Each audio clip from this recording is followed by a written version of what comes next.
Monsieur le Président, Madame la Vice-présidente, chers collègues, je vais m'attacher à énoncer dans un premier temps l'intérêt vif que le groupe Braise-Aglaise apporte au rapport dense de la Chambre régionale des comptes, dans un second temps les limites que nous y voyons et dans une troisième partie, je m'arrêterai sur les inégalités sociales et territoriales au sein de notre région, rappelées dans ce rapport et inviterai à porter une réflexion sur les efforts d'investissement de notre collectivité. Premièrement, le volet relatif aux caractéristiques sociologiques du réseau des lycées régionaux nous apparaît précieux, après le schéma immobilier robuste des lycées que vous nous avez proposé et qui a été voté à la dernière session. Pour nous, élus de la collectivité régionale, qui sommes sur les bancs de la minorité, ce rapport permet d'avoir une approche globale et partagée du sujet des lycées en Bretagne, percuté par la baisse démographique des prochaines années. Il fournit des données précises sur des situations territoriales ou de filières.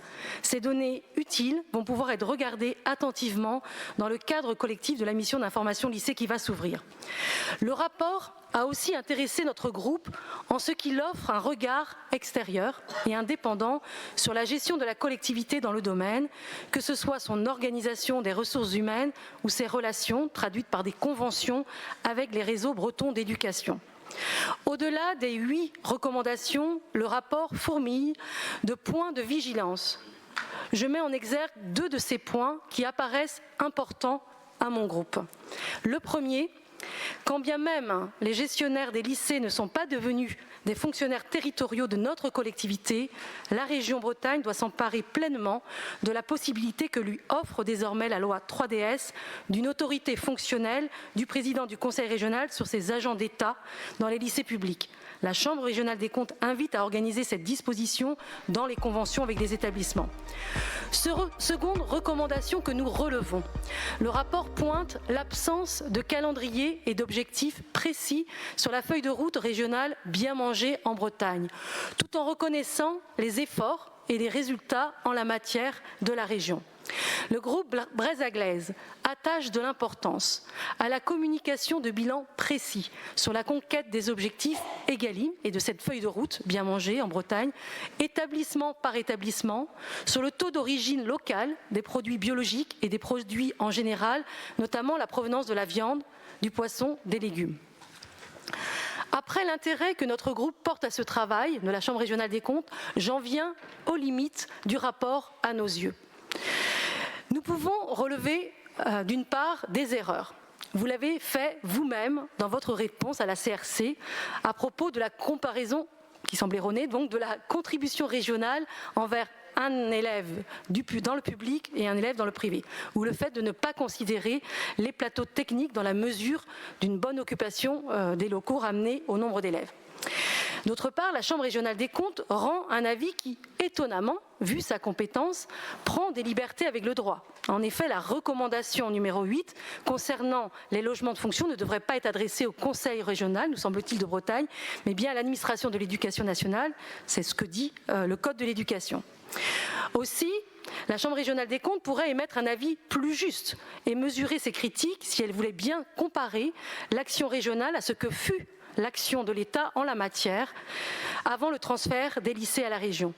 La recommandation numéro 4 sur la mise en œuvre de la gestion prévisionnelle des effectifs, des compétences et des emplois fait non seulement douter de la réelle maîtrise par la CRC de ce recours, une gestion prévisionnelle des emplois et des compétences, mais aussi nous rappelle le passif de la situation des agents et des lycées, des agents des lycées, leur santé et la pyramide, tant en grade qu'en âge, qui témoigne encore aujourd'hui de la faible compétence de l'État avant le transfert il y a 20 ans. Ce passif, nous le savons, pèse lourd sur la gestion actuelle des équipes. De même, la CRC aurait pu s'engager plus avant dans l'exercice de la transparence de l'action publique locale, en pointant ce que la collectivité est en droit d'attendre de la part de l'État dans les compensations liées au transfert de personnel et qui n'arrivent pas année après année, en contradiction avec les engagements. Cela a été dit hier dans le cadre du débat sur le rapport financier. Enfin, la principale limite que nous voyons à ce rapport est l'approche excessivement comptable et de rationalisation qui rôde dans toutes les pages du rapport dès lors qu'est abordée la baisse des effectifs.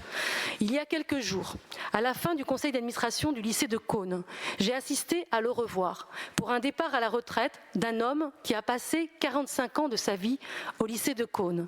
5 ans comme élève, suivi de 40 années comme salarié de l'exploitation agricole du lycée. Sa prise de parole spontanée, avec des mots touchants, rendait compte de son expérience au contact des jeunes pendant toutes ces années. Ces jeunes qu'il dit de plus en plus désorientés et dont il considère qu'ils seraient perdus s'ils avaient à évoluer dans le grand lycée à proximité de la Fontaine des Eaux à Dinan. Le schéma directeur de l'immobilier que notre groupe a soutenu lors de la dernière session est très explicite sur ce point, privilégiant un maillage d'établissements sur l'ensemble du territoire breton. Là où s'arrête le rôle de recommandation de la Chambre, intervient celui des élus qui assurent le pilotage politique et prennent les décisions dans une conception bien plus large que la simple dimension comptable. Pour la dernière partie de mon intervention, je souhaite m'arrêter sur la réalité bretonne des inégalités sociales et territoriales souvent conjuguées.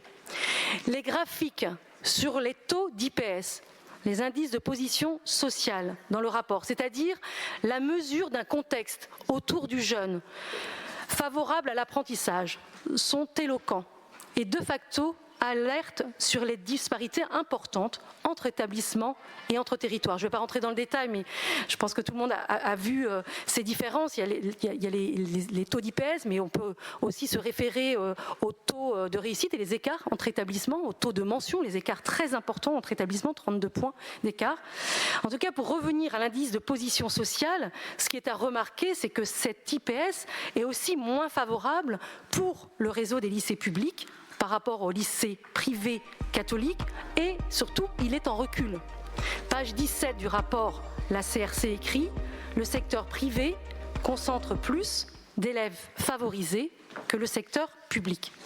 Au regard de ces éléments, qui ne sont pas des dogmes, le groupe Breizh-Aglaise rappelle le rôle fondamental de correction des inégalités de la puissance publique. On a bien intégré le critère géosocial dans les dotations de fonctionnement depuis la session de décembre 2023. Mais concernant les subventions à l'investissement vers les lycées privés catholiques, donc qui sont facultatives, nous pensons qu'il convient de réviser leur financement. Il ne s'agit pas de relancer une guerre scolaire, mais au regard des inégalités sociales entre élèves du lycée public et élèves du lycée privé, on peut se reporter aussi au taux de boursiers, bien plus important dans les lycées publics. Au regard des moyens de l'enseignement privé catholique en termes de dépenses publicitaires pour attirer de nouvelles familles, certes, c'est leur réussite, mais il y a des moyens aussi, et c'est flagrant dans l'enseignement agricole, on en parlait sur le manque d'attractivité des formations agricoles ce matin.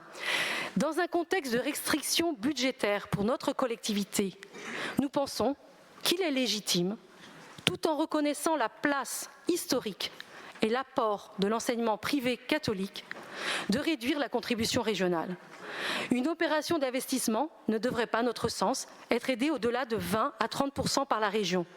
Qui plus est, pour les lycées professionnels catholiques qui ont la ressource de la taxe d'apprentissage. Nous rappelons que le patrimoine immobilier des lycées privés n'est pas public, c'est une lapalissade. Or, participer à sa modernisation, c'est augmenter sa valeur sur le marché. Nous n'avons pas, bien sûr, le même raisonnement pour le réseau des maisons familiales rurales qui prennent en charge des jeunes moins favorisés, nous le savons tous. Notre raisonnement est cohérent, il se fonde sur la justice sociale. Nous n'avons pas non plus le même raisonnement pour Diwan, réseau laïque qui remplit une mission de service public pour l'enseignement immersif en breton. C'est le sens du vœu voté ici dans cet hémicycle en octobre 2024. En ce qui concerne le lycée Diwan à Carhaix, nous saluons votre travail et votre constance, Monsieur le Président, avec vos équipes, pour trouver un terrain d'entente sur l'utilisation de bâtiments par Diwan et attribuer au site de Kerampouil, dans son ensemble, une vocation d'enseignement par immersion.